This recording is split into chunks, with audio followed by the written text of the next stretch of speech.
either way, there's definitely some concerns with the roof that I want to show you and we can kind of talk about. So first one is there's lots of exposed nails and screws. These are leaking pretty slow, so you might not even notice them inside. Number two is the person who installed this ridge vent didn't overlap them, so there's a gap that goes right down into your attic. Number three, chimney flashing, definitely seen better days. So if we do talk about something, I want to talk about replacing that.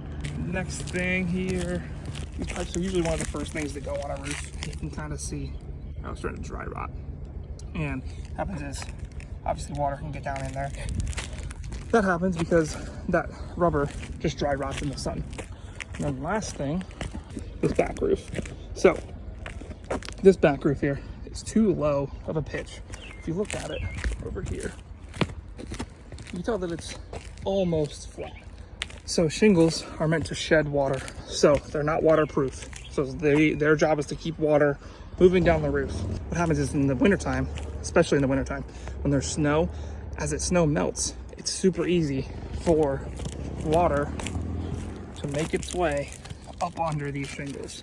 So this should be rubber, just like you kind of see on like Walmart and that kind of stuff. So